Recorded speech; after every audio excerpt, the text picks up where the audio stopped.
citizens concerned about GM. Our goal is to broaden the base of people who are asking questions and who are opposing GM. I'm also a member of the board of GmFreeze, which has been campaigning for 20 years to have a moratorium on GM crops in the UK. I am really happy to be here today and to join with you and with everyone else throughout the world who are actually finally doing something to confront this corporate takeover of our food system, our health and our environment. It's really a pleasure to be here. But I was in a pub last night and the guys were saying, "What are you doing this weekend?" I said, "Well, I'm going on a march against Monsanto." And somebody said, "Who the fuck's Monsanto?" And another guy thought Monsanto was a racehorse. Somebody else thought he was an Argentinian footballer who plays for Chelsea and wanted to come because he thought I was marching against Chelsea. Now these guys, and this is a rather posh kind of gastropub, and all these guys are intelligent, they look at the newspapers and so on, but honestly they did not know anything about Monsanto and anything about GM foods. And this is a kind of measure. Some of us live in a kind of rather rarefied world, but this is a measure of the task that confronts us, getting the message across to these kinds of people. So we entered into a big debate and I told them about how GM crops, Monsanto commercialized Roundup Ready in 1996, and then following on from that there was lots of promises about how we were going to have lots more crops, that we're going to feed the world, was going to do all kinds of things with biofortification, was going to deal with health and so on. But I said nothing's happened. All we have are a handful of crops that basically promote the use of agrochemicals, particularly Monsanto's herbicide. And I said we only have half a dozen countries that are really growing GM crops. The United States, 40% of the world's GM crops are grown in the United States. The balance of the rest are grown in Argentina, in Brazil and in Canada. The idea that some people have that GM is everywhere, that everybody's shouting for GM, is simply not true. We have a handful of crops that support the increase of herbicides, pesticides, grown in a few countries. And it's doing nothing, these crops do nothing about feeding the world, do nothing to address our food system. So I also told them about how in 2008 the United Nations and World Bank commissioned a top-level, detailed examination of how to feed the world. 400 independent scientists, a huge report, and a clear consensus: GM is not going to feed the world. What will feed the world are small farmers, agroecology, organic approaches to food production.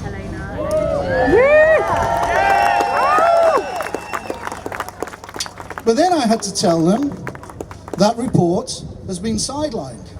Our government, EU governments, and particularly the United States, have completely ignored that report. Nothing has changed as a result of that report, and several other United Nations reports. We have had basically governments in a conspiracy with corporate interests, with Monsanto, but there's also half a dozen others who have sidelined these kinds of message. And we haven't really moved forward on an international basis because I said that assessment has been sidelined. I had to tell them how in 1997 the EU passed a requirement that GM crops in the EU should be assessed for safety. Since then, governments, including our government, and corporate interests, and government taxpayer-employed researchers have systematically undermined that regulation and that assessment of safety.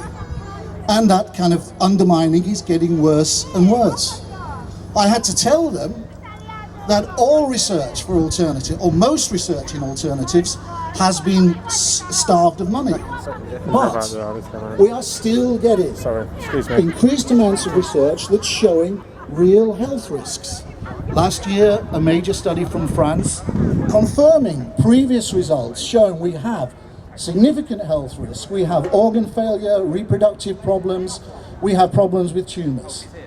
Now, not definitive, because there's not enough money for enough research to make this a definitive thing, but enough for any fair-minded, non-prejudiced person to say, this is a problem, this is a risk. So why are our regulatory bodies not doing anything? Why are our governments not forcing a situation where we call a halt to these developments? Because of this alliance with corporate interests, and because their idea about progress, about science, and about trade. So, after all that, these guys in the pub were very quiet and very uncomfortable. And they started to think about stuff. But they said, yeah, but you can't go on a march. I said, why not? They said, it's only renegades and rebels who go on marches in London on Saturdays. I said, yeah, but look, we're now in a situation where we all have to be renegades and rebels.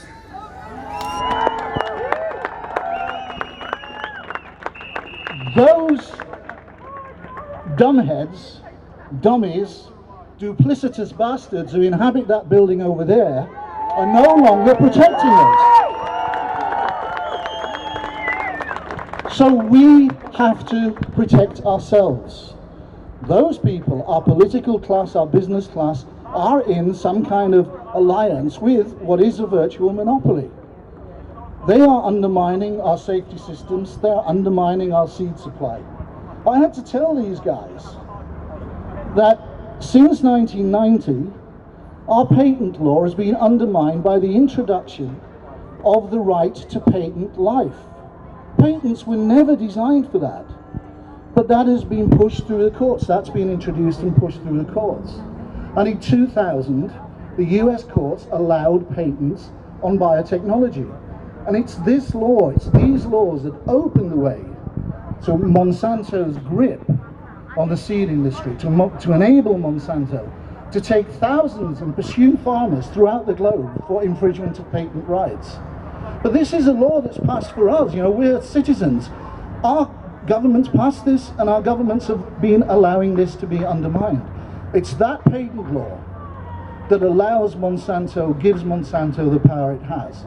That and money. But we're now in a situation where Monsanto and half a dozen other companies control nearly 80% of all the seed varieties for key commodity crops in America.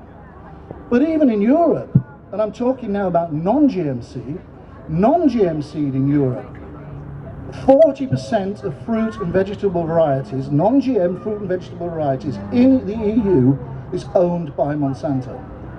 So it's not just a GM thing, it's corporate control completely of the supply, the input system, the seed system.